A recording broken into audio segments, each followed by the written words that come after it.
Bom dia a todas, bom dia a todos. É com enorme alegria, orgulho, extrema satisfação que iniciamos esse ano letivo tão especial para a Fundação Escola Superior da Defensoria Pública do Rio Grande do Sul. Um ano letivo diferente, um ano letivo de pandemia, onde nós precisamos nos reinventar como escola, como grupo. E dessa vez, tendo a oportunidade ímpar, máxima, de ouvirmos a professora Cláudia Lima Marques no Dia Internacional do Consumidor. Essa diretoria nova assumiu com o compromisso de continuar o trabalho de excelência que vinha sendo desenvolvido pelos colegas anteriores, mas, sobretudo, de redirecionar os rumos da escola para rumos mais potentes, mais inclusivos, para que a Fundação Escola Superior da Defensoria do Rio Grande do Sul, além de ser a que mais aprova nos concursos públicos, também seja a que mais inclui, a que mais capacita, a que mais provoca discussões, a que mais pauta discussões da própria sociedade, cumprindo assim com a sua função de agente transformador. E nesse contexto nós já conseguimos muito rapidamente, em um mês aproximadamente de diretoria, reformular os 2 cursos que hoje são os carros-chefes.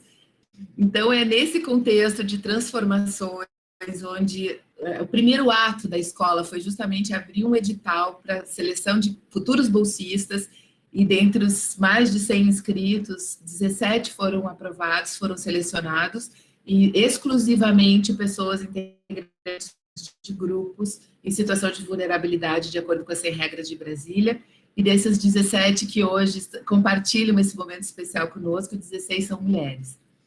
Então, eu quero dizer que estou imensamente feliz e animada com essas mudanças todas, com este rumo que a escola está tomando, e para nós não há nada mais importante que comemore mais, que pontue mais esse divisor de águas do que podermos ouvir hoje, do Dia Internacional do Consumidor, a querida professora Cláudia Lima Marques. A palavra está com a senhora, professora. Muito obrigada por aceitar generosamente o nosso convite. Bem, bom dia a todos e a todas. É um grande prazer estar aqui. Queria saudar de forma especial a nossa instituidora desta escola, que é a doutora Adriana Burger, sempre diretora da escola, e também de forma especial a atual diretora, a doutora Patrícia Kettermann, que realmente nos encanta com esta ideia de inclusão, de uma fundação, escola aberta às necessidades da sociedade brasileira, né? E especialmente gaúcha. Então, nesse sentido, coloco à disposição a doutora Patrícia, a doutora Adriana, a Faculdade de Direito da Universidade Federal do Rio Grande do Sul. Se ainda não temos um convênio, acho que temos com a Defensoria, mas talvez não com a Fundação, fique à vontade, por favor, para essa aproximação, essa colaboração, também com o nosso Serviço de Assistência Judiciária Gratuita, o SAJU, enfim, todas a empresa Júnior, todas as subpartes da Faculdade de Direito. Temos o maior prazer, a maior honra, também o nosso programa de pós-graduação, de colaborar com essa Fundação Escola, que acho que terá tão belo futuro. Eu queria saudar também de forma especial a doutora Juliana, a doutora Ana Carolina, colegas, os demais colegas aqui presentes, doutor Felipe, os colegas que orgulham essa defensoria pública e que fazem tanto pela defesa do consumidor. O tema é justamente esse, os 30 anos do Código de Defesa do Consumidor, né? O que temos a comemorar e o que temos ainda a lutar, porque 30 anos não foi suficiente para que a sociedade recebesse o direito do consumidor em todas as suas potencialidades. E a partir de 2010, quando o Código completava 20 anos, o Senado Federal chamou uma comissão de atualização. Eu tive a honra de fazer parte dessa comissão, que foi liderada pelo ministro Antônio Herman Benjamin, mas esta atualização do Código de Defesa do Consumidor ainda não conseguiu ver a luz. Estamos sempre na pauta, desde o ano passado estamos na pauta, para aprovar pelo menos um dos projetos. Eu quero aqui falar sobre os dois, não é? O projeto de número agora 3515 de 2015, que é sobre a prevenção e o tratamento do superendividamento, está em pauta para ser aprovado a qualquer hora. Eu, inclusive, antes aqui perguntava à colega Sofia Vial, que também colaborou, foi estagiária da Defensoria, se tínhamos boas notícias para dar. Ela não respondeu, então acho que não temos boas notícias. Mas temos a luta, não é? A luta está, vamos dizer, colocada, boa luta, não é? Mas temos também o projeto de lei 3514 de 2015, também aprovado por unanimidade no Senado Federal, que são as mudanças do mundo digital. Então, eu gostaria, saudando a todos os colegas da Defensoria aqui presentes, aos alunos que se preparam para exercer essa brilhante carreira, né, tão importante para a cidadania brasileira, eu queria dividir essa minha fala em duas partes e vou inspirar essas duas partes na agenda, ou melhor dizendo, no lema do fundador da Academia de Haia, Tobias Asser. Ele dizia que em temas difíceis, seja nas relações internacionais, aqui no caso, nesse direito privado mais solidário, né? Nesse capitalismo mais humanista, nessa sociedade de mercado não tão impessoal, mas de boa-fé, visualizando o outro, né? O princípio da boa-fé é isso, é a visualização do outro, do outer, daquele que é vulnerável, né? Que tem uma ferida, vulnus, e que pode, nessa sociedade, ser ferido, que é o vulnerável, não é? É um tema difícil o direito consumidor, não é? E o mote ou o lema de Tobias Asser era paciência e coragem. Eu gosto muito desse lema e vou dividir as duas partes da nossa fala, né? Exatamente nesse sentido. Uma primeira parte sobre as conquistas do Código de Defesa do Consumidor e como nós devemos preservá-las, porque elas são, vamos dizer, pérolas que nos deram os pioneiros anteriores, não é? Os autores do Código de Defesa do Consumidor, aqui faz uma homenagem à saudosa professora da USP, Ada Pellegrini Grinover, né? E na pessoa dela, todos estes brilhantes autores do Código de Defesa do Consumidor, que é algo assim, e veremos nessa primeira parte, né? É magnífico já nas suas definições, no diálogo das fontes, em tantos importantes temas que já estão ali, né? E na segunda parte, sobre a coragem, eu quero me focar exatamente na necessidade de atualização, seja para prevenir e combater ou tratar o superendividamento, seja para o mundo digital, que ainda está bem aberto, até mesmo o projeto 3514, eu acho que ainda merece uma certa revisão, que convido, então, aos caríssimos defensores públicos e colegas aqui presentes, né, que nos ajudem, né? O Brasil Com, o Instituto Brasileiro de Política e Direito do Consumidor, criou uma comissão liderada pelo professor Guilherme Martins, da Federal do Rio de Janeiro, da Federal Fluminense, desculpe, para acompanhar e melhorar e fazer sugestões, assim como se fez no PL 3515, que agora já está com o texto consolidado, né, no plenário da Câmara dos Deputados, se Deus quiser, para ser aprovado, fazer a mesma coisa no projeto de lei 3514 sobre o mundo digital. Bem, então, sem mais delongas, vamos à palestra que eu, ou a aula magna, que eu preparei. Eu quero aqui trazer para os colegas a importância dessas conquistas nos 30 anos do Código de Defesa do Consumidor. Por quê? Porque estamos em tempos da Declaração de Liberdade Econômica, não é? A Declaração de Liberdade Econômica, que mudou o Código Civil, inclusive a função social do contrato, 421, caput, né, parágrafo, e 421A, Esta lei da Declaração de Liberdade Econômica, ela vem do parágrafo único do artigo 170 da Constituição. Então, que minhas primeiras palavras aqui, principalmente para os alunos, seja destacar a origem constitucional do Código de Defesa do Consumidor, que leva, com esta origem, não é só da ordem econômica, mas do artigo 170, inciso 5º, no caso, né,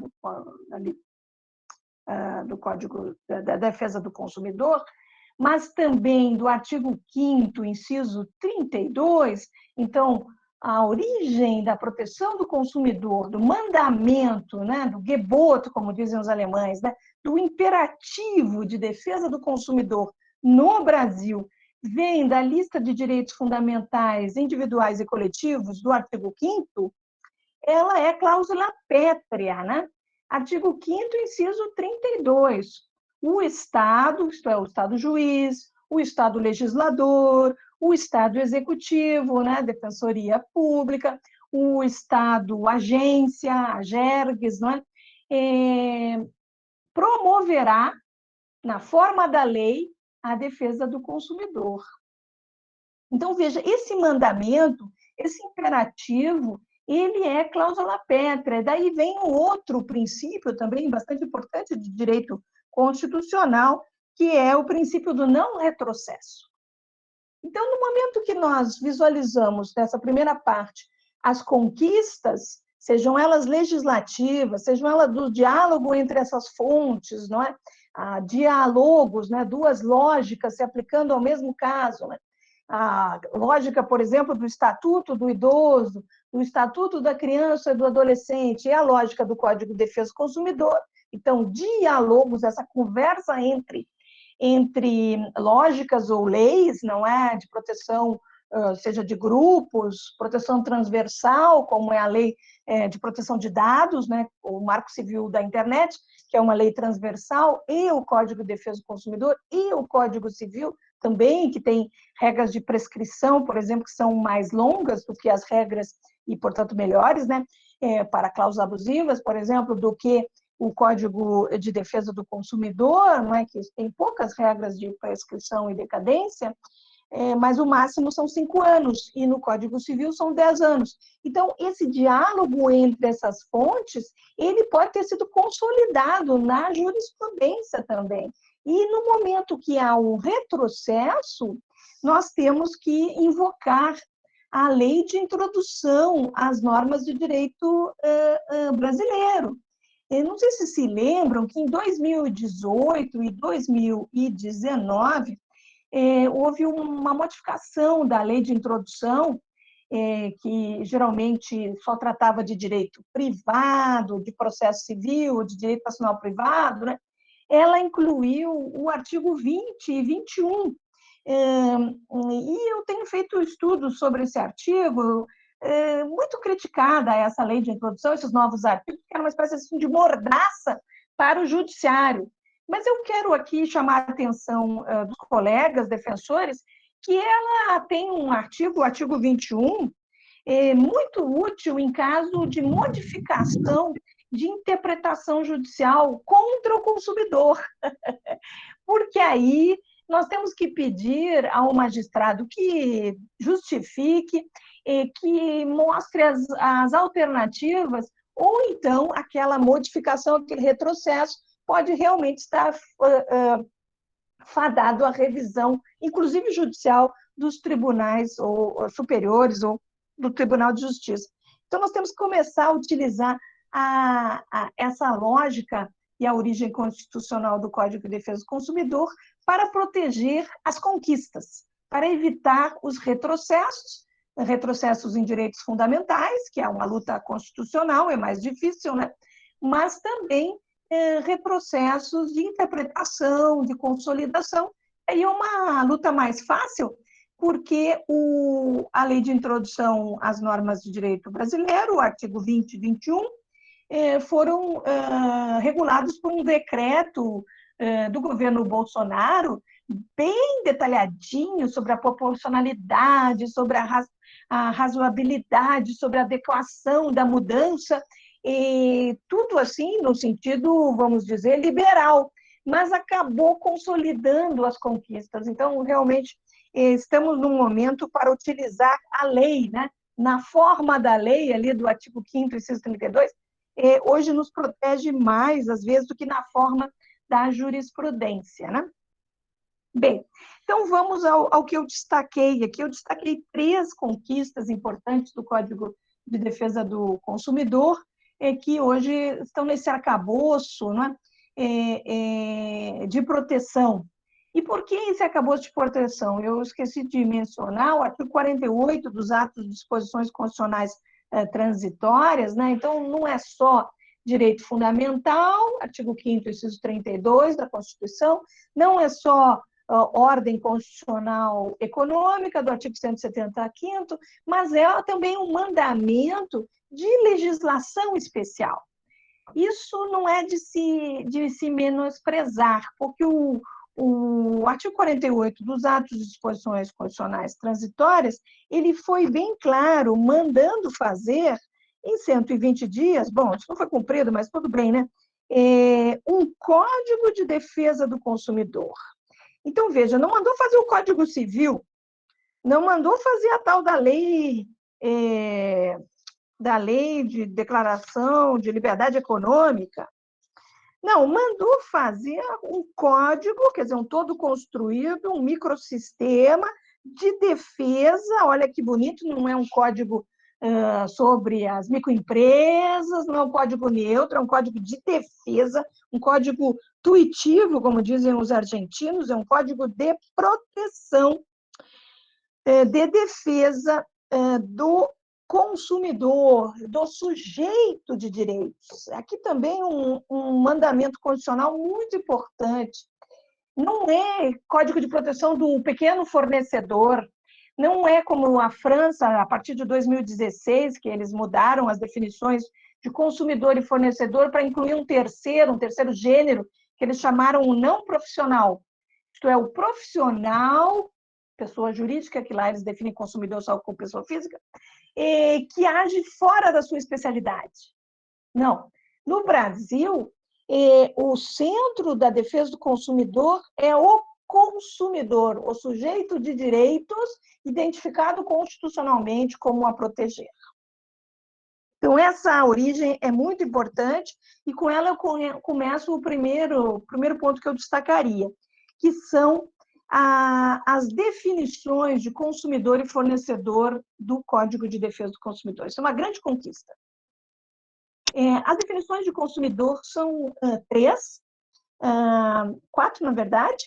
A principal, que é o artigo 2º do Código de Defesa do Consumidor, que é uma definição positiva, não é negativa, como na Europa, por exemplo, na Argentina, ou no Mercosul, em que diz aquele que não revende. Não. A nossa definição é positiva. É a pessoa jurídica, a pessoa física, como destinatária final. E aí, esta expressão destinatária final foi sendo interpretada pela jurisprudência, primeiro com um certo maximalismo, né? Queria abarcar todos os produtos e serviços que fossem, como diz o artigo 2º, adquirido ou utilizado, né? Então, adquirido produtos, utilizados serviços, como destinatário final. Então, podia ser destinatário final fático e econômico, né? E podia ser mesmo aquele que, vamos imaginar, assim, na cadeia de produção, não é? Aquele que compra do outro, né? Aquele que compra o insumo da produção, não é o consumo, mas é um insumo, aquele que compra, ele seria também destinatário final, porque ele está fazendo o mesmo tipo de compra e venda, né? Porque está adquirindo um produto. Destinatário final fático, porque ele vai destruir, sei lá, o algodão para fazer um terno, né? Um tecido. Então, ele é destinatário final fático. Mas, com o tempo, esta visão finalista, maximalista, foi sendo substituída por uma visão finalista. O que é ser destinatário final? É aquele que tira dessa cadeia de produção, que vai utilizando os insumos e vai destruindo, porque consumo quer dizer destruição do insumo, né? Transformação do insumo, é aquele último que está fora da cadeia de produção, distribuição, não é? Ele é o último dos consumidores, vamos dizer assim, o último destinatário final mesmo, final fática economicamente, porque ele não vai revender, né? É esse que é o consumidor. Então, é o chamado finalismo, né? Essa teoria finalista só ganhou consolidação no Superior Tribunal de Justiça a partir de 2003, 2004, quando entrava em vigor o Código Civil de 2002, né? Porque o antigo Código Civil era muito individualista e tal, então se expandia o campo de aplicação do Código de Defesa do Consumidor. E o finalismo foi ganhando, vamos dizer assim, cores, justamente para proteger, já que estava ali toda pessoa física ou jurídica, né, para proteger pessoas jurídicas que demonstrassem alguma vulnerabilidade. Eu mesma sempre defendi esse finalismo, né, e defendi com base em quê? Para os alunos que estão fazendo o concurso, né? Com base no artigo 4º, inciso 1º do Código de Defesa do Consumidor.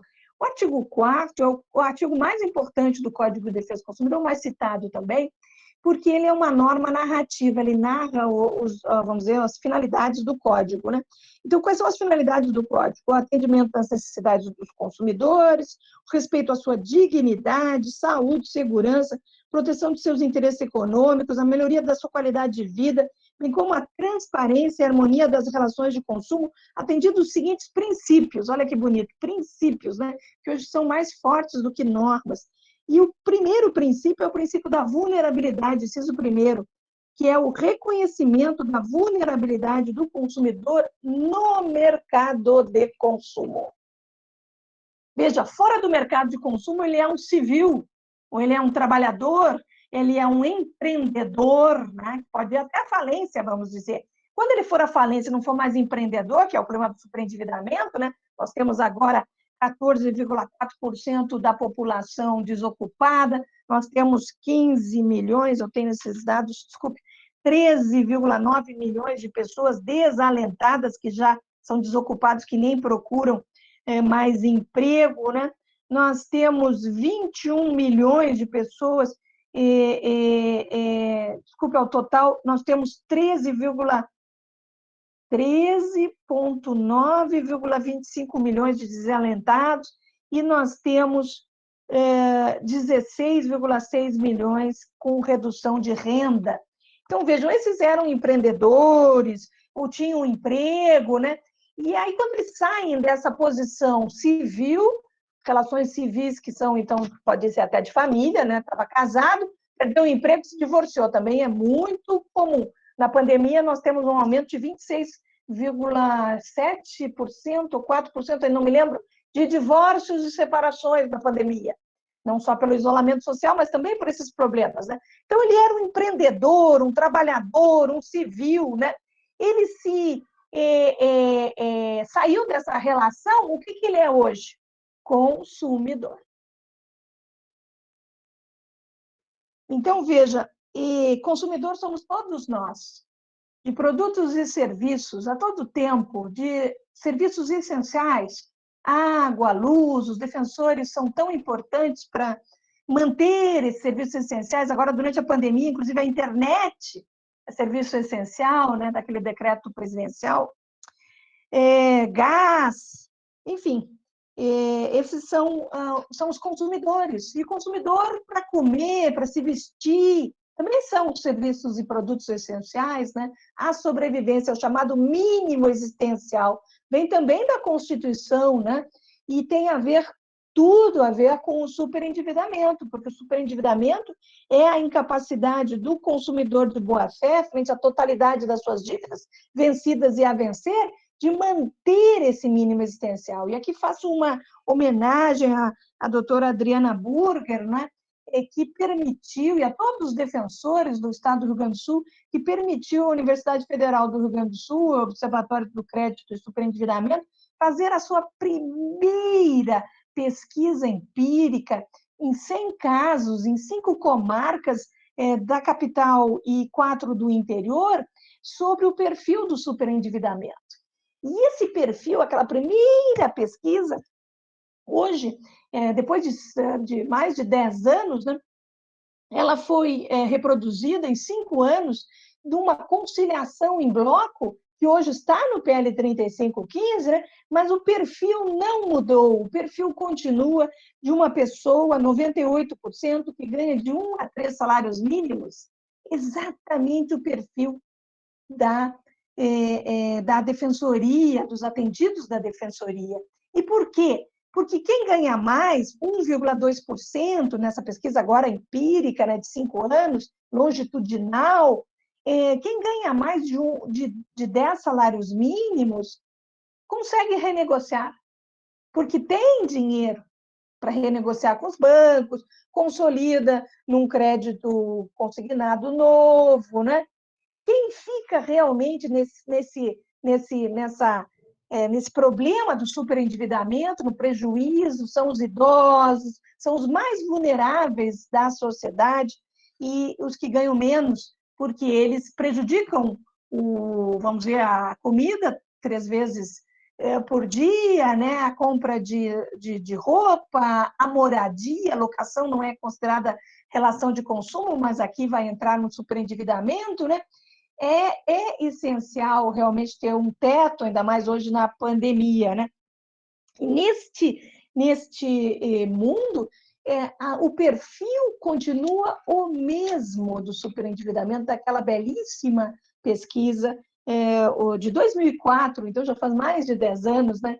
E que fizemos com a Defensoria Pública. Meus parabéns à Defensoria Pública, que continua até hoje fazendo essas conciliações em bloco com os superendividados, e eu diria assim, é a mãe do projeto de lei 3515. O projeto tem muitos pais, mas a mãe é a Defensoria Pública do Rio Grande do Sul. Bem, então, esta definição de consumidor, não é? Que exclui, vamos dizer, que não exclui, em princípio, ninguém, não é? Que vai abrindo as portas do Código de Defesa do Consumidor, ela é completada por 3 outras definições, do parágrafo único, a coletividade que intervém, do artigo 2º, o artigo 29, que são os expostos às práticas comerciais abusivas, publicidade, temos também a cobrança de dívidas, né, que é muito importante em matéria de superendividamento, né, que é o artigo 42 do Código de Defesa do Consumidor, e temos ainda naquele capítulo sobre o fato do produto, o fato do serviço, que é a responsabilidade objetiva, né, mas que são chamados acidentes de consumo, nós temos ali o artigo 17, que é a mais ampla equiparação a consumidor. Então, equiparação a consumidor, por quê? Porque ele pode não ser o destinatário final, fático e econômico. Ele pode não ser vulnerável. Por exemplo, um lojista de um shopping center, né? Ele é um empresário.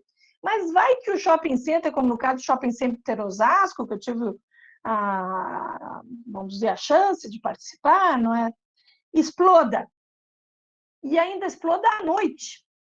Então, quem são as vítimas? As vítimas são os lojistas.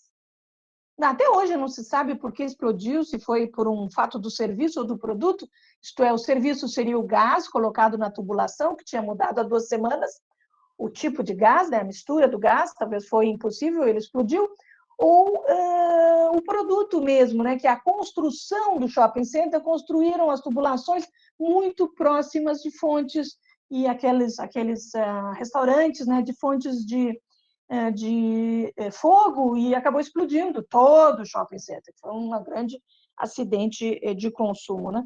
E vejam, essas pessoas jurídicas, o STJ tem essa decisão, é realmente paradigmática, por 6 votos a 5, equiparou a todas as vítimas a consumidores, que a relação era de consumo, e fez a desconsideração da personalidade do mix do shopping center, que não tinha abuso, né? Não podia usar o Código Civil lá, só tinha que usar o artigo 28 do Código de Defesa do Consumidor, ou as vítimas, inclusive essas equiparadas a consumidor, não teriam ressarcimento. Essa é uma grande riqueza, uma grande conquista do Código de Defesa do Consumidor, e também a interpretação do artigo 3º. E aqui eu quero chamar a atenção dos colegas, principalmente dos estudantes que nos ouvem, né, que o artigo 3º, ele define fornecedor. Ele tem números cláusulos, né? Só fornecedor é toda pessoa física ou jurídica, pública ou privada, nacional ou estrangeira, bem como os entes despersonalizados que desenvolvem atividade de produção, montagem, criação, construção, transformação, importação, exportação, distribuição ou comercialização de produtos ou serviços. Comercialização de produtos. Essa lista não inclui alguns importantes fornecedores, mas eles são fornecedores de serviços. Nós estamos hoje no mundo das marcas, né? Então, quem apoia a sua marca não é fornecedor? É assim, é fornecedor. Isso foi uma conquista da jurisprudência, né? No caso Panasonic, desde 2000. Na parte de serviços, diz assim, ou prestação de serviços, não tem lista de prestação de serviços, pode ser transportador, pode ser o certificador. Olha que interessante, né? Nós estamos nessa discussão agora, é uma discussão ambiental, mas ela mostra bem a importância, né? O certificador não é fornecedor. Se ele prestar esse serviço de certificação, sim, mas aí é dentro da cadeia, né? Para o consumidor, ele não certifica. Mas se for algum certificado digital para o consumidor, então ele é fornecedor, né? Certificação é muito importante naquela discussão, por exemplo, de Brumadinho, né? Há um certificador internacional que disse que aquele negócio não ia ruir, e ruiu. Então, também em matéria de produtos, né? O ano passado tivemos uma belíssima decisão do STJ, desculpe, que superou o chamado risco do desenvolvimento em caso de medicamentos. Isso vai ser muito importante para as vacinas, né? Porque as vacinas não se sabe, tem umas aí que estão dando trombose. Já há um caso em matéria de vacinas belíssimo de um idoso, relator, o ministro Antônio Herman Benjamin, também um caso belíssimo nesse sentido, da responsabilidade aqui do Estado sobre a vacina para o idoso, né? Mas agora a responsabilidade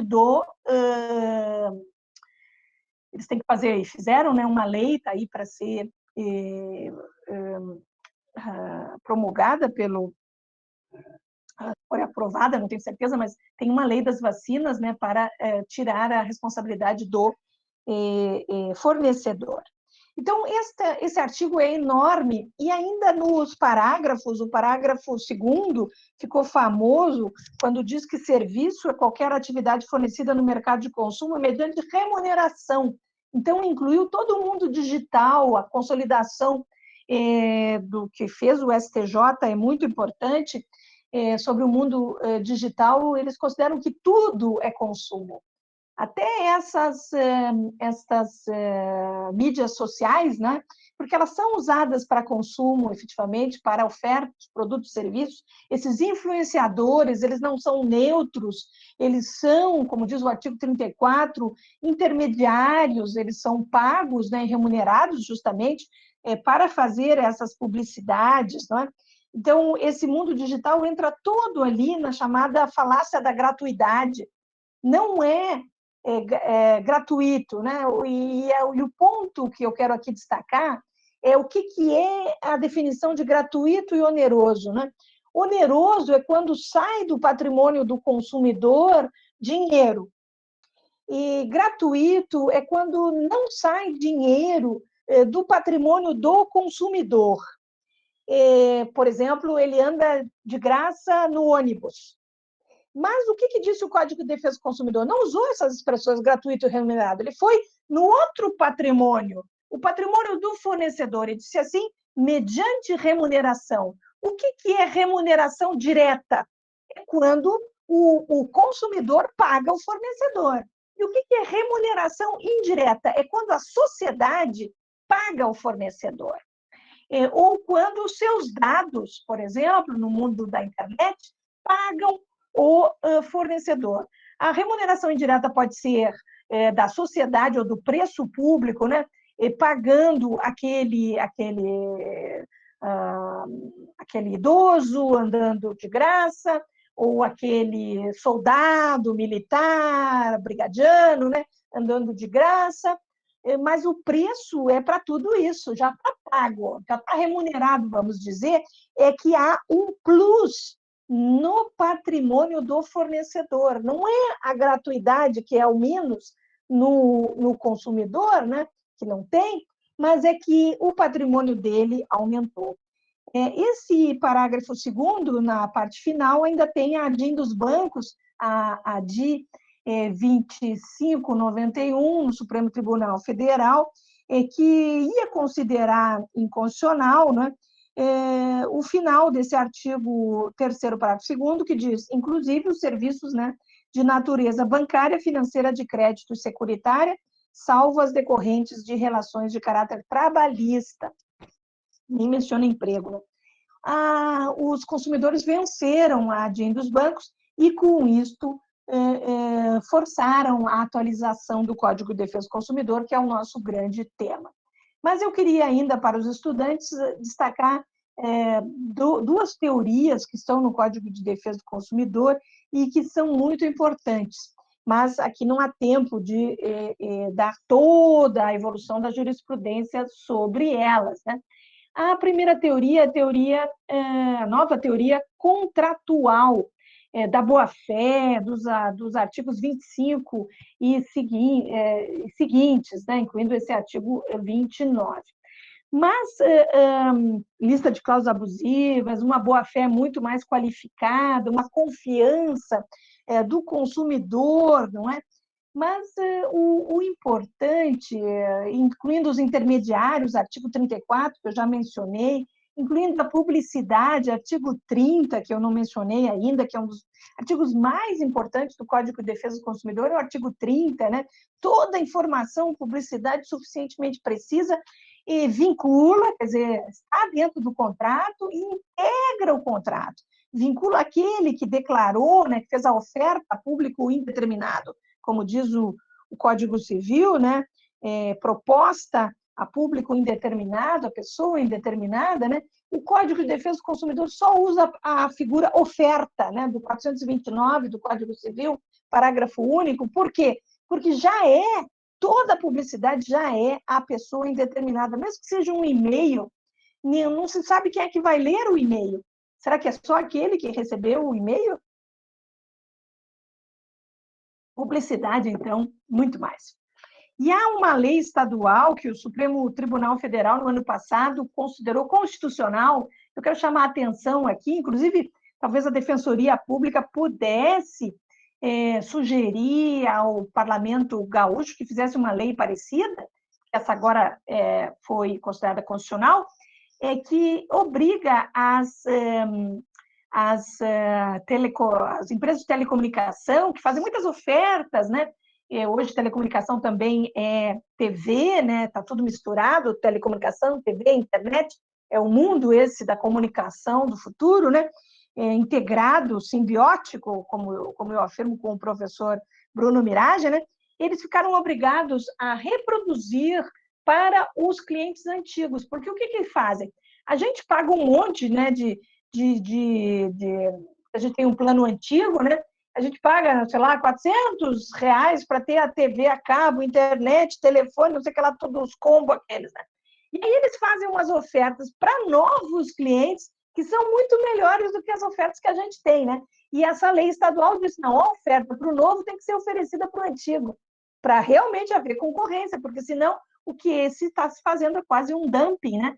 Porque ele fica com aquele grupo pagando um dinheirão, né?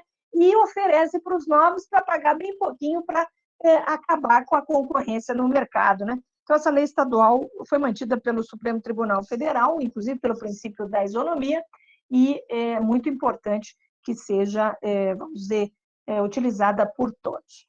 Bem, então a teoria contratual é excelente, e ainda tem a teoria da qualidade. A teoria da qualidade, ela também traz um ponto dogmático importante, que é o fim da suma divisio entre responsabilidade contratual e extracontratual. Está nos artigos 8, 9 e 10, tem essa ideia do recall, da informação, da periculosidade, e depois, nos artigos 12 e seguintes, que são esses do fato do produto e fato do serviço. Há ali também um aspecto processual, que eu quero chamar a atenção dos senhores, que é a inversão op legis do ônus da prova, né, em matéria de defeito do produto.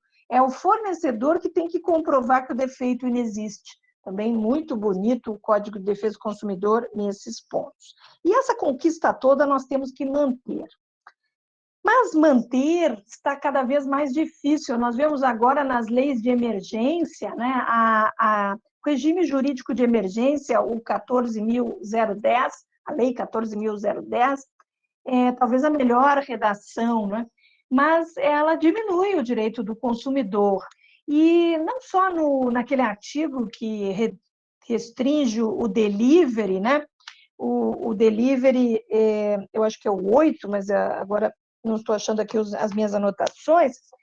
De qualquer maneira, esse artigo era pouco usado, né? Então não pode ter direito de arrependimento em caso de produtos, medicamentos, produtos perecíveis, pizzas, etc. O que havia, na verdade, é inadimplemento, né? Inadimplemento quando não vem a pizza, né? Então, realmente, não é um problema de direito de arrependimento, é um problema de inadimplemento da relação. Então, tem pouca eficácia. Mas esta lei, quero chamar a atenção dos senhores, também dos defensores públicos, né? Ela ia até outubro do ano passado, mas eu tenho certeza que a jurisprudência vai continuar utilizando. Eu sou da Academia Brasileira de Direito Civil, fizemos profundas discussões sobre essa lei, e todo mundo acha que os juízes vão continuar usando essa lei enquanto tiver pandemia, certo? E o que ela diz sobre a definição de consumidor? Ela cria um finalismo super aprofundado. Nos artigos 8, 9 e 10, que foram vetados pelo presidente Bolsonaro e foram repostos pelo parlamento, ela diz que variação cambial, inflação, tudo isso que nós estamos vendo agora, durante a pandemia, não é força maior. Mas faz uma exceção para as relações de consumo. E corretamente faz essa exceção, porque o consumidor é um leigo. Então, aumenta a variação do dólar e tudo, para ele força maior, sem dúvida, né? Mas depois tem uma vírgula, e essa vírgula eu quero chamar a atenção. Excepciona as relações de consumo, exceto as reguladas pelo Código Civil entre empresários. Então, pessoas jurídicas, durante a pandemia, não podem se beneficiar do finalismo aprofundado, mesmo que comprovem a vulnerabilidade, porque essas relações são reguladas pelo Código Civil e são entre empresários.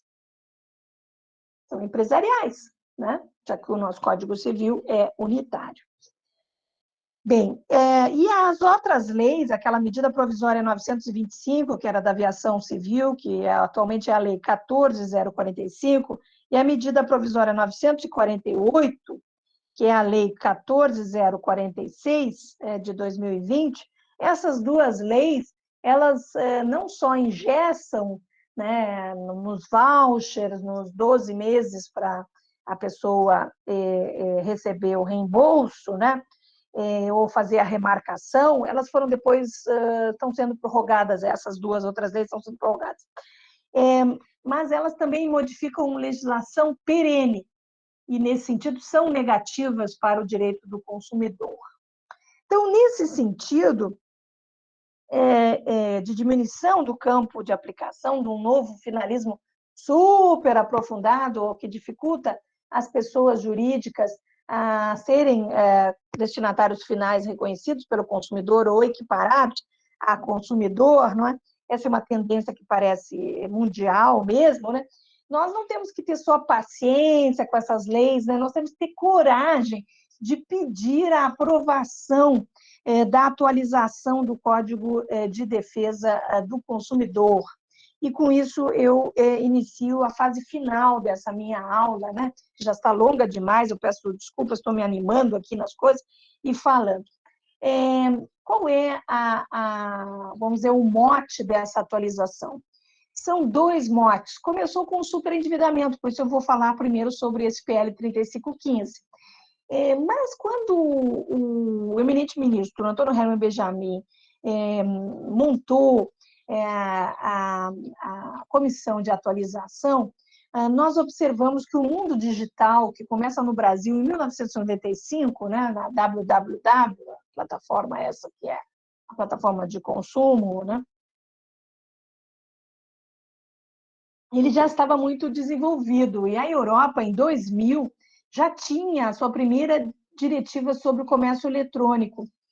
Em 2004, o PL 3514, que é daí oriundo, né, tem até uma parte internacional, porque o comércio eletrônico não tem fronteiras, né? Ele realmente hoje, os estudantes, pelo menos da universidade, né, eles compram até vestidos na China. Antigamente era mais, né? Agora a China ficou com esse negócio do coronavírus. Mas, de qualquer maneira, ainda se compra muita coisa da China, muitos produtos, né? Ainda mais no isolamento social. Então, não tem limites o comércio eletrônico, né? E a desmaterialização das garantias de consumo, por exemplo, o que é qualidade, né? Qualidade, até está no Código de Defesa do Consumidor, qualidade é a quantidade certa, a cor certa e tudo, né? Mas no comércio eletrônico tudo fica desmaterializado, inclusive o contrato é desmaterializado, né? E já não nem chama mais contrato, chama políticas da comunidade, políticas de venda, políticas do não sei o que lá e tal, né? Então, está desmaterializado o contrato, está desmaterializado as garantias, né? Que aquele negócio é de quem vende. Evicção é uma garantia clássica, né? Mas no mundo digital é dificílimo, gente. E por quê? Porque há essa despersonalização, essa desmaterialização, essa deslocalização, essa impossibilidade de ter outras informações a não ser aquelas informações que são ali colocadas, inclusive algumas dizendo que foram consumidores que colocaram, mas será que são consumidores mesmo? Nunca se sabe. O mundo é todo construído, né? É um mundo, vamos dizer assim, outro, né? Digital, fake, de algoritmos. Você pode estar conversando com um robô e acha que está conversando com uma pessoa, né? Então, esses desafios tinham que ser considerados pela atualização do Código de Defesa do Consumidor. Então, vamos ao primeiro projeto de lei, esse que está na pauta, inclusive listado como prioritário pelo governo Bolsonaro, né, para aprovação imediata, porque ele tem tudo a ver com o pós-pandemia, né, que é o PL 3515 para prevenção do superendividamento e tratamento do superendividamento. Esses projetos de atualização, todos eles, os dois, né, eles incluem capítulos no Código de Defesa do Consumidor, eles não mudam as definições, não muda a teoria da qualidade, não muda a teoria contratual, não muda nada daquela primeira parte que eu falei. Eles só colocam novas coisas no CDC. Vamos ver rapidamente o primeiro capítulo, que é de prevenção. Esse tem a ver com o compromisso que o Brasil assumiu na OECD. Por isso, existe uma nota muito pedagógica, que eu chamaria a atenção, uma nota da Senacom, com todo o Sistema Nacional de Defesa do Consumidor, sobre a necessidade dessa atualização. A OECD tem uma resolução sobre crédito responsável. O que é crédito responsável? Crédito responsável é aquele que informa o consumidor, considera as condições dele de saúde, vamos dizer, de conhecimento, de alfabetização, né? E aqui faço uma homenagem novamente à Federação das Defensorias Públicas, né, que conseguiu incluir no Código de Defesa do Consumidor a palavra analfabeto, que não estava. Por quê? Porque o analfabetismo ainda é 6,6% da população brasileira, mas entre idosos chega a 30% a 40%. 30% analfabetismo real e 40% chamado analfabetismo funcional, que são pessoas que estudaram de 1 a 4 anos e, portanto, não entendem a complexidade, principalmente em matéria de contratos complexos, como cartão de crédito. Tem esse cartão de crédito para idosos, que é realmente uma coisa horrível, em que ele paga o mínimo e acha que está em dia, mas, na verdade, ele vai levar 30 anos para pagar tudo aquilo, porque o cartão de crédito tem juros diferenciados do crédito consignado, e ainda é um cartão de crédito consignado, que é uma coisa assim, se fosse em espanhol, chamaríamos de trampa, né? Que é, na verdade, uma coisa para pegar os idosos e ainda mais os analfabetos, e hoje tudo no isolamento online, o ATM é realmente horrível e causa um superendividamento incrível nos idosos, né?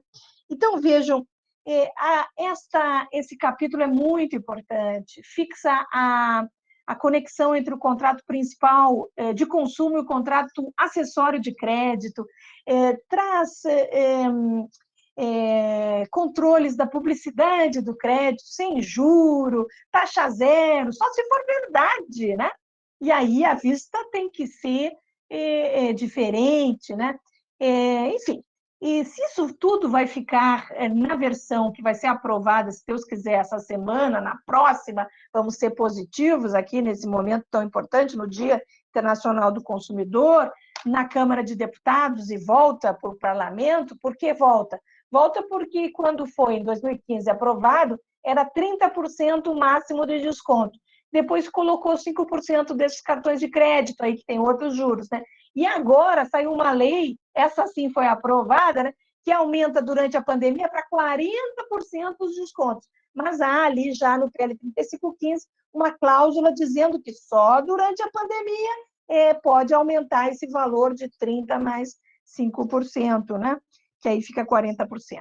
Bem, então esse capítulo é muito importante, mas o capítulo mais importante é o capítulo sobre tratamento do superendividamento. São 3 artigos rápidos que eu vou mencionar para os senhores, que são os seguintes.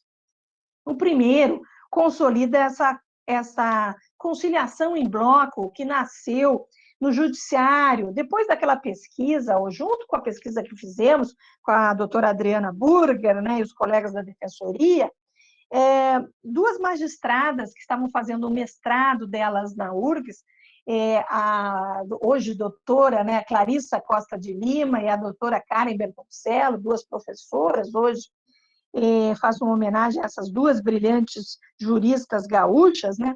Elas estudaram o sistema francês e criaram uma consolidação em bloco de toda a dívida das pessoas, com base na boa-fé, porque boa-fé já tem no Código de Defesa do Consumidor, não precisa atualização para isso, né? Foram chamando os credores, no início eles não vinham, mas depois começaram a vir, porque eles viram que aquele plano de pagamento que consolida as dívidas das pessoas era pago pelos consumidores de boa-fé. Porque o que é esse cliente da Defensoria que está super endividado, né? A Defensoria do Rio de Janeiro também faz essas conciliações desde o início, né? Desde um belíssimo evento que foi organizado também pela doutora Adriana Burger, lá na URGS, né? E os defensores do país inteiro se padeceram desse consumidor de boa-fé. O que ele quer? Ele quer pagar, quer ter o nome de volta. Naquele acordo extrajudicial que é feito frente à Defensoria, frente aos PROCONs, hoje, o PROCON São Paulo também faz isso, né? Ou no Judiciário, ele consolida as dívidas, ele limpa o nome dele, ele consegue preservar o mínimo existencial, e neste sistema francês, o ponto de toque é o mínimo existencial. Então, ele não pode pagar, vamos dizer, se ele deve 1.000, ele não pode, 1.000 por mês, né? Se ele deve, não sei, 30 mil, né? Ele não pode pagar 1.000 por mês, se ele ganha 1.000. Ele tem que pagar 600 e ficar com 40, ou pagar 400 e ficar com 600 para comer, para vestir, para alimentar os filhos. Esse é o mínimo existencial para viver, senão ele morre, né? Ou ele não paga, porque na verdade ele não morre, ele não paga. Então, para ele pagar, tem que preservar o mínimo existencial. Então, é isso que é o PL 3515, é organizar o sistema de pagamento. E por que isso é tão importante no pós-pandemia? É porque, agora com o fim do auxílio emergencial, ou com a sua, vamos dizer, infimização, que vai ser R$ 175, né, de 800 que as pessoas ganhavam, vão ganhar 200 ou 300, né, por mês, isso não é o mínimo existencial. 600 era o mínimo existencial. Agora é uma parcela mínima, né? Então, o que vai acontecer? As pessoas não vão conseguir comer, não vão conseguir o mínimo existencial. Então, como a pandemia está continuando, o pós-pandemia tem que ser construído com a aprovação do PL 3515. A Ordem dos Economistas do Brasil e o Instituto por um Capitalismo Humanista, que eu faço parte, que é da PUC São Paulo, né? Eles calcularam os efeitos macroeconômicos, os efeitos microeconômicos dá para ver, né? Porque a pessoa vai reentrar na economia, né? Mas se calcula que existam 30 milhões de superendividados, 30 a 42 milhões de superendividados, agora no pós-pandemia ou durante a pandemia, né? Que se arrasta nesse ano. Então, nós temos uma espécie de 42 milhões, é a Argentina tem 44 milhões de pessoas. Então, nós temos dentro do Brasil uma outra pandemia, dentro da pandemia de Covid, que é a pandemia do superendividamento. E temos uma Argentina dentro do Brasil de superendividados que estão excluídos, com nome sujo, excluídos da sociedade de consumo. E esse grupo de 30 milhões, de 42 milhões, viria de volta, consolidando as suas dívidas, limpando o seu nome e passando a pagar. Porque agora nós estamos na chamada cultura da dívida e da exclusão das pessoas. Nós temos que virar para a cultura do pagamento. Então, eles de boa fé querem pagar, o credor tem que aceitar receber. Recebe desse plano, que leva 5 anos, esses são os artigos do PL 3515.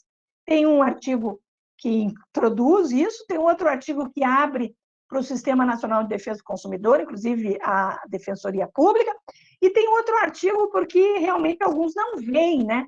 E como conciliar se a gente não sabe nem quanto deve?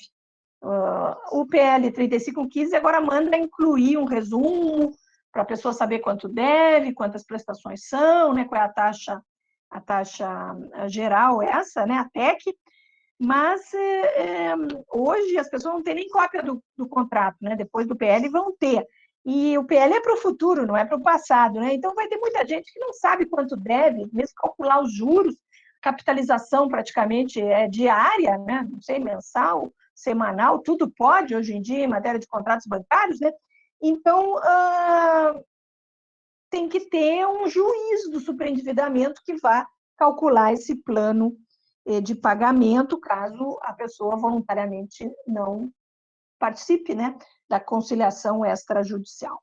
Esse é o PL 3515. Por que nós temos que aprová-lo essa semana, na outra? Porque o Brasil está quase sem fôlego, vamos dizer assim, não é?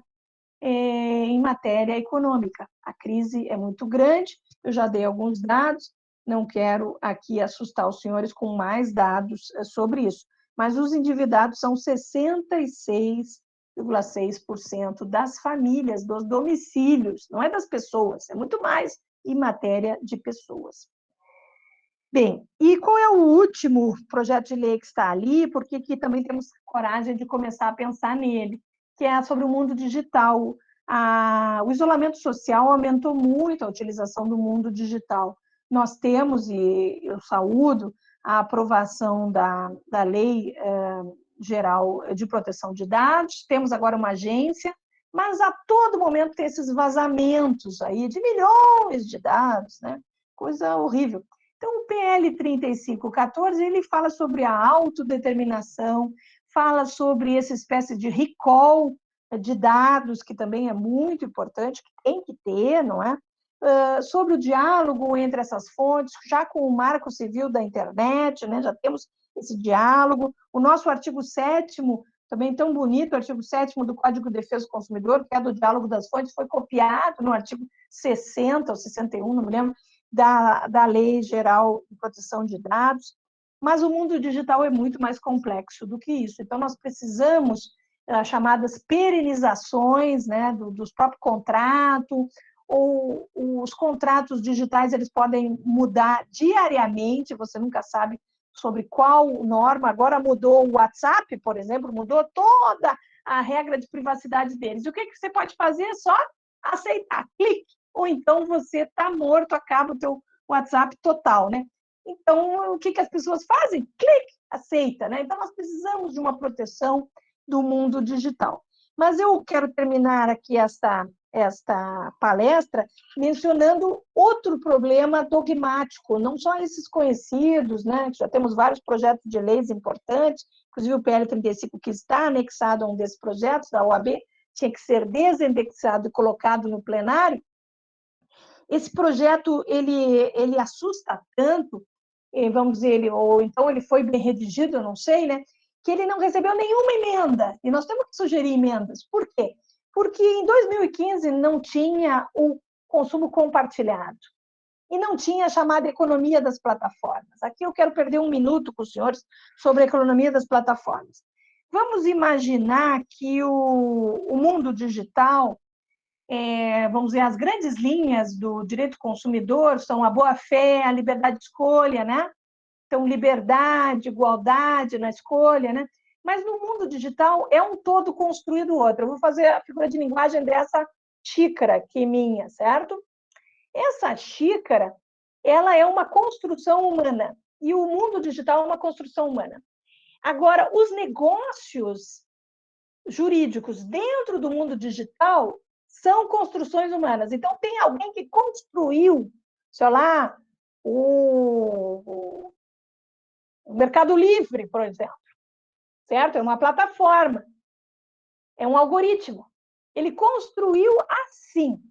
Então, ele deixa entrar um fornecedor aparente para ficar aqui, ele deixa entrar um consumidor para ficar aqui, e eles se encontram lá dentro, na água ou chá, né, que eu estou tomando, que é a relação de consumo. A relação de consumo é totalmente dentro deste copo, dessa xícara, desse todo construído aqui. Ele diz como é que vai ser o pagamento, ele diz como é que vai ser o delivery, ele diz tudo. Ele controla tudo. E esses caras que estão aqui dentro, o fornecedor, o coitado do motorista da Uber, ele não define nada. Então, isso aqui que é a relação de consumo, é a chamado controlador. Na expressão de Hans Miklitz, é o fornecedor gatekeeper. Gatekeeper em inglês quer dizer, gate é porta, local, né? Quem abre a porta, quem constrói o local. Ele abriu a porta para o fornecedor, ele abriu a porta para o consumidor, e a partir de então eles vão fazer tudo o que ele mandar, inclusive o PayPal, a forma de pagamento, o PayPal pode ser ele mesmo, né? Enfim. Então, veja, esse mundo digital precisa de uma leizinha, gente. Uma leizinha de consumo. Por quê? Porque não é dado, ele fica com todos os seus dados. A LGPD é tão inteligente que ela já distingue entre o controlador do dado e quem detém o dado. Porque o controlador é um outro do que quem detém. E aqui também, ó, nós temos o chamado intermediário. O cartão de crédito dizia antigamente, eu sou apenas a freeway, a estrada que as pessoas passam. Freeway? Você é o controlador, você é tudo, você é o gatekeeper, meu filho. Fornecedor gatekeeper. Isso não está no artigo 3º? Está no artigo 3º. Mas a gente tem que ajudar, tem que ser mais pedagógico. Então, o PL 3514 é de suma importância. E ainda vou assustar mais vocês, porque qual é a outra mudança dogmática que aconteceu? É nos produtos e no serviço. Aí eu vou mostrar, tenho até vergonha, o meu celularzinho aqui, Android. Esse celular não vale nada pela matéria, pelo hardware, mas ele vale tudo pela funcionalidade dele, que é o software, e pela função dele, que é... A gente pensava antigamente, né? Vamos pensar Bobbio, né? Estrutura, função. Agora é tudo simbiótico, gente.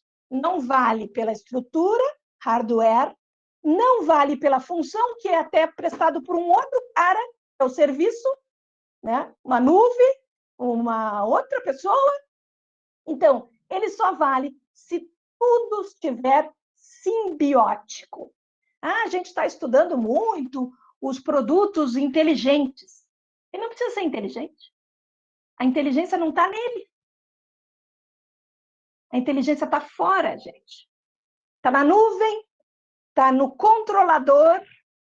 Então, esses produtos simbióticos, eles não valem para o consumidor, economicamente, sob a ótica do consumidor, eles não valem pelo hardware, nem pelo software.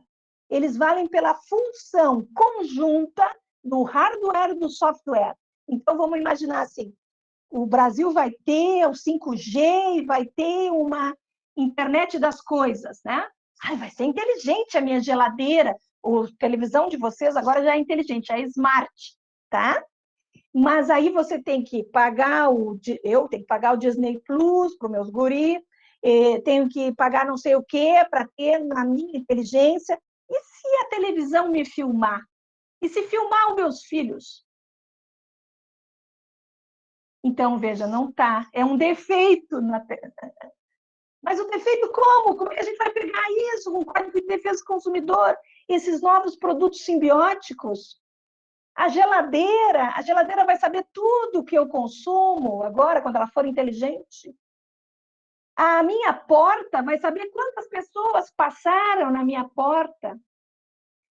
No ano passado, o Supremo Tribunal Federal deu uma decisão muito importante no caso do IBGE, de um direito fundamental à proteção dos meus dados pessoais, porque o que o IBGE queria, ou que o governo queria?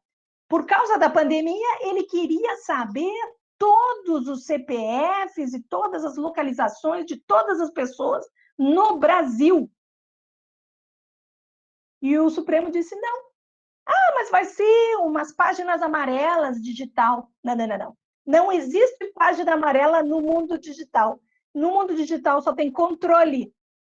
Controle e chamado petróleo, né, do mundo atual, que são os dados. Então, nós precisamos, e muito, do PL 3514, da atualização do Código de Defesa do Consumidor. Bem, eu prometi que ia dar aula até às 10h10, mas também já estou um pouco cansada, vou deixar um tempo aqui para que os senhores me façam perguntas. Mas a grande mensagem que eu quero passar aos senhores é o seguinte: conquistas, temos muitas, temos que manter, mas desafios nós temos mais. E precisamos do quê? Precisamos da atualização do Código de Defesa do Consumidor. Já está tudo ali. Foi aprovado por unanimidade no Senado Federal. Por favor, Câmara dos Deputados, né? Aprove o PL 3515. Hoje, essa semana, qualquer hora, por favor, e coloque também para o plenário com sugestões e aquelas audiências públicas, porque aí vamos nós lá, academia, defensoria pública, fundação escola, fazer sugestões para enfrentar esse mundo novo que vem por aí.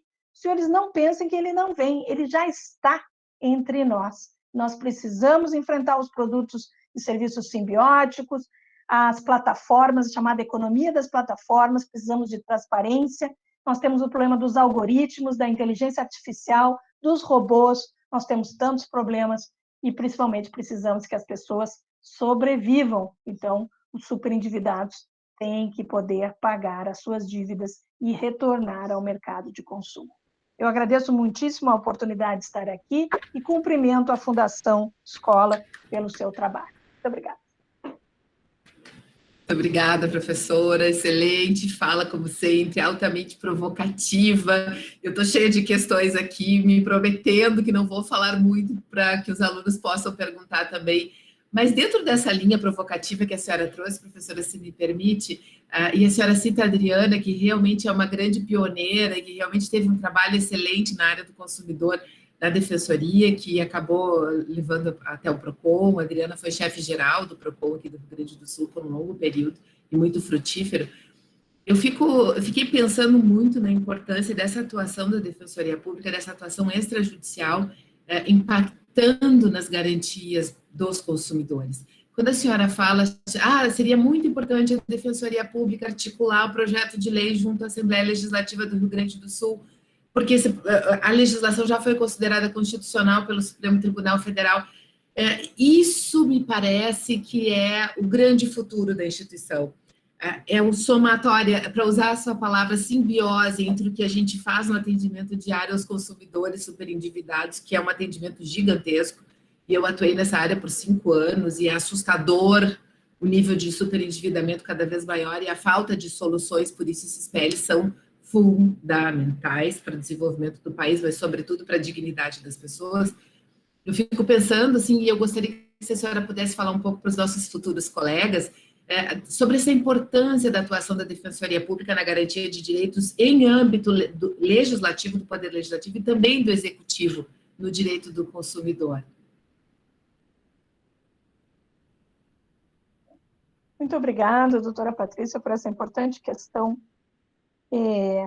Realmente, a Defensoria Pública tem uma posição privilegiada, porque ela está com o povo, sabe? Esses casos constantes e repetitivos que os senhores tratam no dia a dia, eles são o problema, eles são o diagnóstico, né? A Defensoria também tem uma posição privilegiada, porque, apesar de executivo, ela não é tão próxima da política quanto os mencionados PROCONs, que também são, né? Eles atuam, recebem 2 milhões de pessoas ao ano, né? Então, realmente é um negócio assim, monstruoso também o trabalho dos PROCONs, né?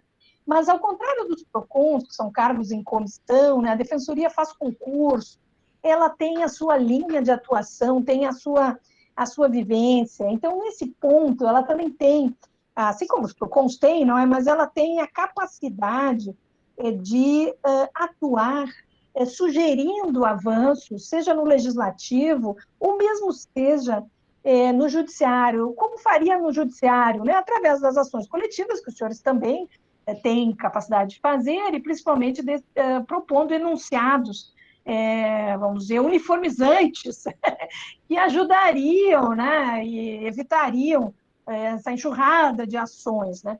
No caso do superendividamento mencionado, a falta de lei é tão grande que hoje não há saída para as pessoas, não há. Pode propor revisional, aos montes, como quiser, que vai perder tudo, está só prorrogando com a barriga as coisas, porque não vai dar certo. Nada é abusivo em matéria de cláusula contra bancos, nada, nadinha. Não, a gente, um ano inteiro do STJ, conseguimos uma cláusula ali, se for o dobro da média, não sei o que lá, quer dizer, quase nada é abusivo. Então, a única saída é a lei, a única saída. E ainda há o problema da súmula 381, que o PL 3515 resolvia o problema porque dizia que a atuação tem que ser ex officio, também do judiciário. Mas parece que isso já foi retirado do projeto durante a tramitação pelo governo federal, que ia vetar e tal, mas já retirou antes para não precisar vetar nada, porque eles querem também apoiar o PL, né? Então, tudo bem, é importante fazer esses acordos para que haja lei, né? Então, nesse sentido, sim. Agora, quanto à atuação nessas leis estaduais, eu sou uma fã das leis estaduais, inclusive atuando pela Ordem dos Advogados do Brasil, para fazer também aqui uma homenagem à Ordem, né? Eu, junto com a doutora Tereza Meixo, o professor Bruno Mirage, nós fizemos uma sugestão de lei sobre serviços públicos essenciais no Estado do Rio Grande do Sul, que essa lei também foi considerada constitucional. Um código estadual, tem o Código de São Paulo, né, mas o Código Estadual da cidade de Passo Fundo foi considerado inconstitucional. Então, talvez não é bom dar esse nome de Código Estadual, vamos chamar de lei, né? Então, definir o que são serviços públicos, nós podemos, porque não tem definição nacional, podemos fazer isso. E seria tão importante para as ações da Defensoria. Então, eu volto a essa sua ideia, né? A Defensoria tem representatividade na Assembleia Legislativa, ela conhece os problemas, ela pode dar dados empíricos, hoje, que é muito importante. Olha, nós tivemos 3.744 casos, né? Eu fiz esse estudo do Judiciário, né? 5 anos, são 6.125 casos. Aí, quando você chama com 6.125 casos, dizendo para eles que mas são aqueles ricos que vão pedir... Não, não, não tem rico aqui. 98% das pessoas, 0,3%, ganham de 1 a 5 salários mínimos. E 87% ganham de 1 a 3 salários mínimos. Mais de 10 salários mínimos, a 20, que é o máximo do máximo do máximo, é 1,2%. Sendo que 20 é 0,02%. Quer dizer, uma pessoa desses 6 mil. O senhor quer mais dados empíricos? Ele diz, não, não, tá bem, vamos lá, vamos para a próxima palavra. Então, os senhores têm esses dados empíricos, porque os senhores veem o problema das pessoas com serviços essenciais, né, aquele negócio de água, luz e tal. Agora, a internet, os senhores conhecem esses problemas. Então, é muito importante o que a doutora Patrícia diz, que é a atuação. E eu pediria a nossa líder aí a DPERGS e também a escola, né, e que renove os ofícios à Câmara de Deputados para que aprovem nessa semana, já que não foi no Dia Internacional do Consumidor, nessa semana do Dia Internacional do Consumidor, o PL 35, que está caindo de maduro, votarem só se fizer votar na pauta. Já tem o acordo, já tem tudo, mas tem que votar na pauta. Então, vamos nós mandar novamente um ofício aos nossos deputados aqui. Quero fazer uma homenagem à deputada Fernanda Melchiona, que fez uma defesa, estávamos todos nós escutando, ela fez uma defesa linda, linda, linda, no dia que era quase meia-noite e o PL 3515 ia ser votado. Infelizmente, por um protesto do Novo, Partido Novo, que já tinha acordado, mas de público foi contra lá, e não podemos votar. Mas os nossos deputados são tão importantes, então vamos mandar um ofício para o deputado Lira, que é o presidente, e para todos os nossos deputados aqui do Rio Grande do Sul, que fazem um belíssimo trabalho lá na Câmara de Deputados, porque só precisa votar na pauta. Votando na pauta é aprovado. Já tem um acordo total. Professor, eu sugiro aos nossos alunos aqui que estão nos assistindo que acessem o site e verifiquem, identifiquem os e-mails dos nossos deputados aqui do Rio Grande do Sul e eles também façam isso. Porque quanto mais demandas, quanto mais eleitores se manifestarem no sentido da importância da aprovação, melhor, mais pressão política, as coisas andam melhor. Marcar também os deputados nas redes sociais, o Twitter é muito eficiente para isso, para que a gente possa realmente crescer o nível de pressão e aprovar o projeto de uma vez por todas, né? Excelente. Inclusive, há uma votação online, né, para a aprovação do PL, né? Eu sempre peço para meus alunos votarem ali, porque eu já votei, né? Mas tinha 7 pessoas que eram contra, e aí parecia que tinha um monte de gente contra, aí todo mundo votando, agora 7 já desapareceram, claro, continuam lá, né? Porque votaram. Vamos votar e a FESDEP vai enviar os ofícios, sem dúvida. Todos vamos votar, inclusive os alunos aqui. Vamos conclamar os alunos a votarem também. Excelente, muito obrigada. Eu que agradeço. Mais alguma pergunta? Algum aluno quer perguntar? Estão quietinhos, estão tímidos, né? Essas novas plataformas distanciam de alguma maneira, né? Vejo algumas meninas sorridentes aqui, mas pouco encorajadas pelo jeito. Eu gostaria de aproveitar esse momento, enquanto os alunos vão escrevendo, pode ser por escrito, viu? Não precisa ser oral, que é sempre a pessoa ficar com mais timidez, né? Para convidar a todos, né? Agora às 11 horas nós temos o Brasilcom faz uma manifestação, né? Justamente pelos 30 anos do Código de Defesa do Consumidor.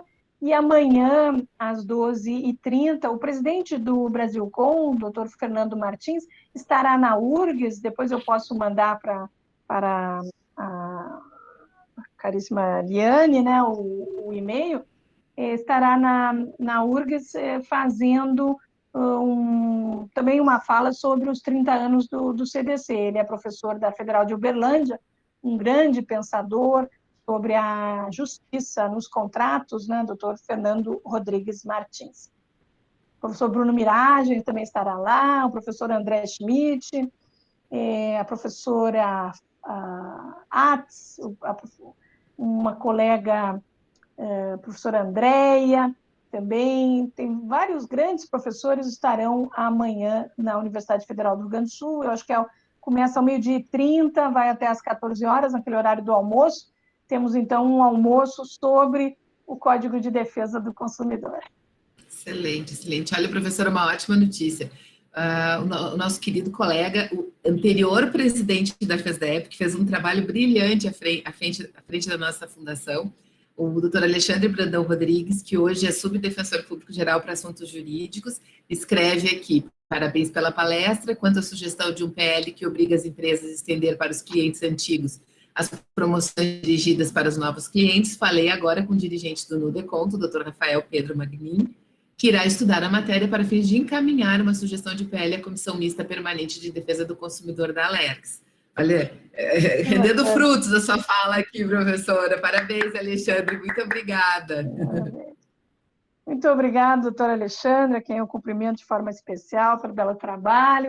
E vamos, se tivermos mais ideias, né, vamos pensando nesses serviços essenciais, que eu acho que tem tudo a ver com a defensoria, né, com o grande trabalho que fazem no dia a dia. E no DECOM, realmente são guerreiros, né, guerreiros importantes para a proteção, a prática, né, e a eficiência do nosso Código de Defesa do Consumidor, né? Não há a melhor prática é aquela que, vamos dizer, vem do coração, né? E o Nudecom tem essa capacidade. Então, minhas homenagens também a esse núcleo.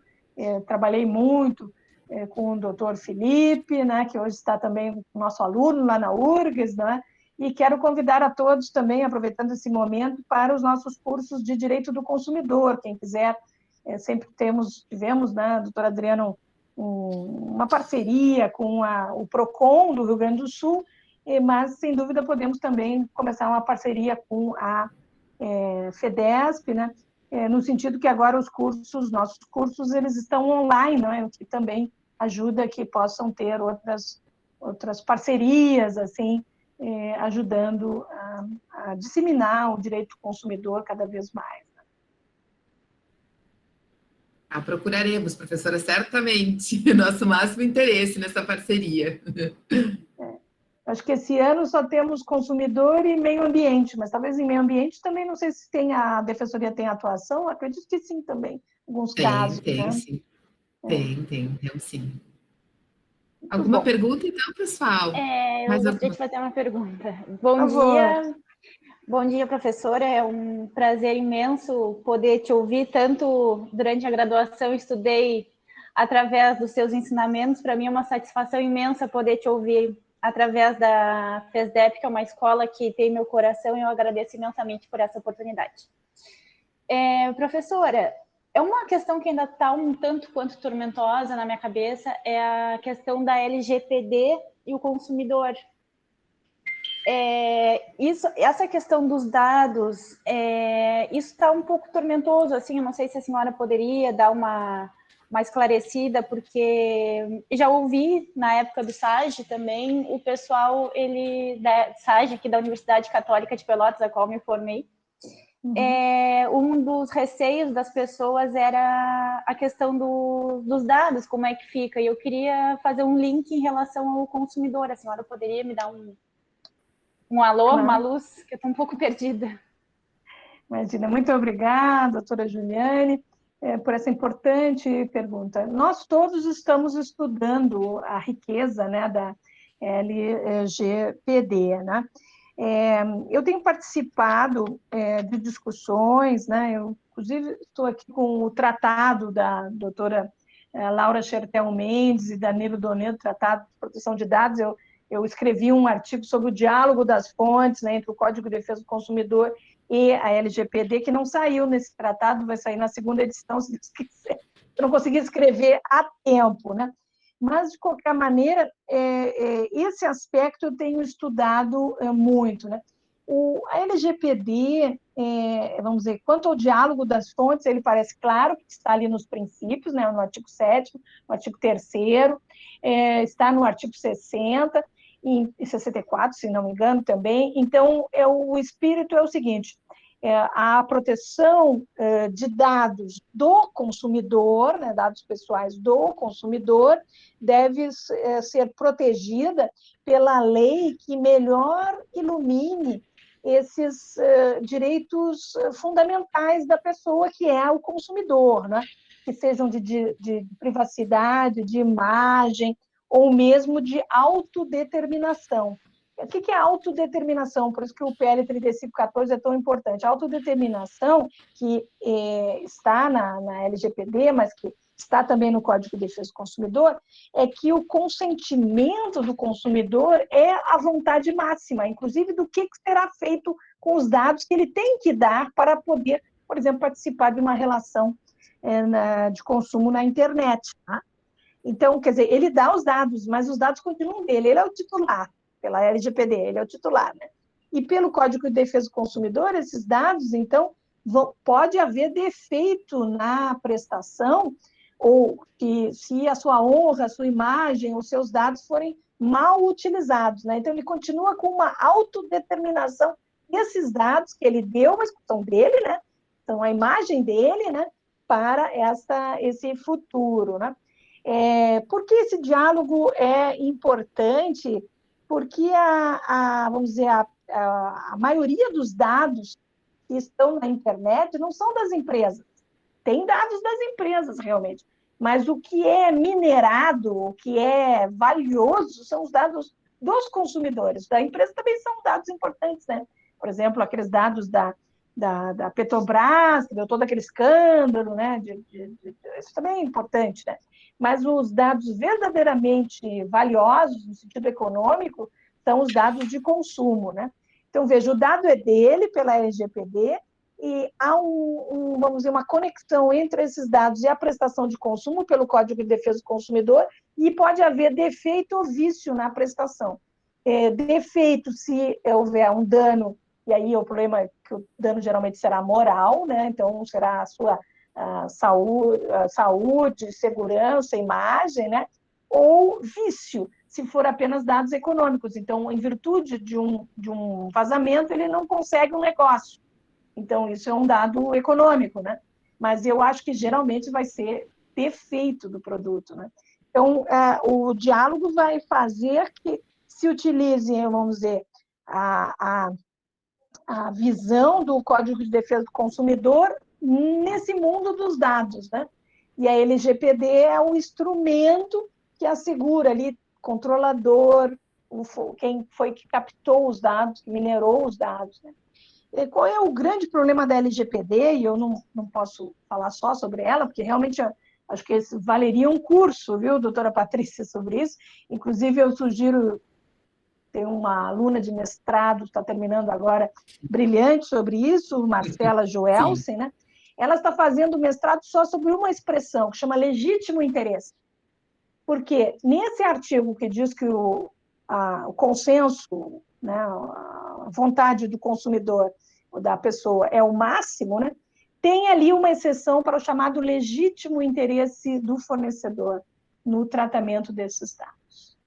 Então, realmente, essa expressão legítimo interesse vale um curso, porque o que é o legítimo interesse? Todo mundo vai dizer que tem legítimo interesse em passar aquela informação adiante, em vender aquela informação, aquele dado, né? Então, esse foi uma porta deixada dentro da LGPD. Aí não é um problema de consumo, vamos dizer assim, mas é um problema da própria lei. Mas aí quando a gente for dizer, olha, aqui é um vazamento, ele vai dizer, não é um vazamento. Eu sou do mesmo grupo, fui comprado por aquele grupo, então eu aqui tinha legítimo interesse no compartilhamento. Então vai ficar bem difícil. Eu vi que há uma pergunta sobre se é o do presidente Sarney. Sim, ele na época era o presidente do Senado Federal e foi ele que chamou a comissão, então foi ele que propôs o projeto, na época era 283 de 2012, depois, quando aprovado, trocou de nome, de número, e ficou o 3515 de 2015. É esse projeto mesmo, do ex-presidente do Senado, e ex-presidente do Brasil também, José Sarney.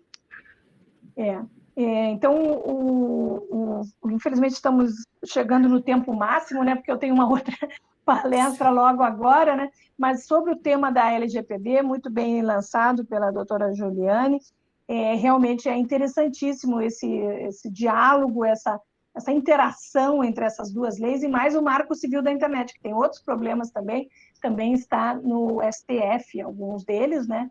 Sendo estudado. Então, vamos dizer, a gente não tem consolidação ainda dessa interação. É um tema do futuro, e o PL 3514 trabalha muito com dados, com os direitos fundamentais do consumidor, a sua proteção de dados. Acho que ajudaria muito essa maneira como nós vamos fazer esse diálogo entre essas fontes. Muito obrigada, professora.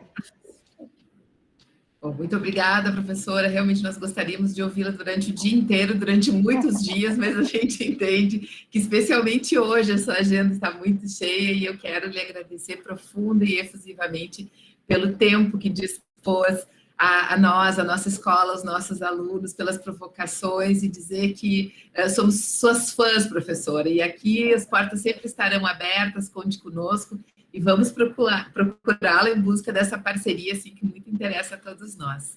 Muito obrigada. Eu que agradeço, um grande abraço. Muito obrigada. Até mais, Adriana. Um beijo, tudo de bom.